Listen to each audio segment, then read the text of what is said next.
अजिंठा लेण्याच्या पायथ्याशी मराठवाड्यातलं शेवटचं गाव, एका बंजारा वस्तीत, भिल्लांच्या वस्तीत, आणखी छोटी छोटी खेडी आहे आणि अत्यंत नापीक बरड जमीन आहे. तिथे पळसखेड नावाचं एक छोटं, आत्ता 1,500 वस्तीचं गाव, 7वीपर्यंत शाळा, अशा गावात मी जन्मलो वाढलो. जिथे शिक्षणच नव्हतं, शाळाच नव्हती, अशा ठिकाणून वणवण भटकत जे काय करायचं ते केलं. घरी शब्दच माहिती नव्हता. आईवडील शेतमजूर होते आणि गावामध्ये सुद्धा कोणाला फारसं शिक्षणाचं नव्हतं. अशा ठिकाणाहून मी आलो. कोरडीची 88% जी जमीन आहे त्याच्यातून काहीच न पिकणारं तिथून मी आलो. त्यामुळे वणवण भटकणं आणि बेरोजगारी आणि दुष्काळ हे सगळे नशिबी होते. हे सगळी कुतरवड असतानासुद्धा आणि जगणंच अतिशय अशक्य असतानासुद्धा हे माझं गाव 1,500 वस्तीचं, 18 पगड जाती जमाती तिथे आहेत, होत्या, आजही आहेत. मात्र हे गाव, मला आता लोक विचारतात की बा इतक्या ठिकाणाहून आलात, बाकीचा आला, ही कविता आली कशी, शब्द आला कसा? घरचं कोणी लिहिणारं वाचणारं नाही, आईवडिलांना बाकीच्यांना कोणाला माहिती नाही, गावालाही माहिती नाही. अशा ठिकाणं आला कसा, हे रुजलं कसं, कविता आली कशी, असं विचारलं जातं. त्यावेळेला ही गोष्ट तुम्हाला सांगतो की सगळ्यांचं तसं जर असेल तर विरोधच होता, हे मी नंतर सांगतोच आहे पुन्हा. परंतु कुणालाही असं वाटत नव्हतं की मी कविता लिहावी. कविता लिहिणं ही इतकं बिंडोकपणाचं काम आहे, म्हणजे करू नये. म्हणजे मला हसत होतं की कविता ही भानगड नको आहे.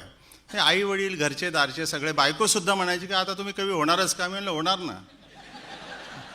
असा तिचा वडील म्हणले की या सगळ्या बामणाव गोष्टी बंद कर. बामणाव याचा अर्थ वाईट अर्थानं नाही. ब्राह्मणानं जमतं, ते शिकले सवरले, अरे तुला कुणब्या दुनव्याला कोण विचारणार? ते मुंबई पुण्याचे लोक वर येऊ देतील का तुला?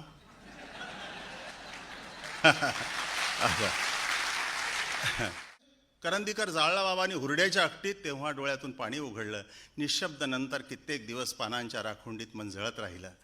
उडालेली अर्धवट त्रिवेणीची पानं, नंतर धुंडत फिरलो रानभर, पावलं धसकट लागून रक्ताळली तरी त्रिवेणीचा बावर. सकाळी आई मला 3 वर्षाची असताना घेऊन जायची. आण्या पासरीवर 2 आण्यावर दळण करत बसायची. ते जातं, ते जात्याचं जीवन, त्याचं गाणं. सूर्योदय झालेला आहे, आईनं कुंकू माळलेला आहे, नऊवारी नेसलेली आहे आणि मांडीवर मला घेऊन झोपलेली. मी झोपलेलो आहे आणि आई गाणं म्हणते एका पासरीसाठी. ते गाणं, ती जात्याची लय आणि तिची लय ही जी होती ती सगळी यायची. आई गाणं म्हणायची, सूर्यनारायणा नित नेमान उगवा, सूर्यनारायणा नित नेमान उगवा, मह्या कपाळीस कुकून 7 जन्मी टिकवा. पहाटे उठून हात भरले शेणानं, कपाळीच कुकून भडक्या मारत मेनानं. असं आयुष्य छान चाललेलं आहे. आणि मर्तकीच्या ओव्या. जातं थांबलाय, लय थांबली आहे, गाणं थांबलंय, मृत्यू आणि मर्तकीच्या कविता. गेला माझ्या जीव मले भीतीशी खुटवा, सोन्याचं पिंपळ पान माझ्या माहेरी पाठवा. एक पोस्ट कार्ड पाठवा, सोन्याचं पिंपळ. गेला माया जीव मले भीतीशी खुटवा, सोन्याचं पिंपळ पान माया माहेरी पाठवा. ओ सासू आत्या बाई, सरल दळण मी ते आणिक घेणार, सरल दळण मी ते आणिक घेणार, देवा विठ्ठलाची मले पालखी येणार. ओ सासू आत्या बाई. असं जातं. लोक म्हणले की तुझा आदर्श काय होता?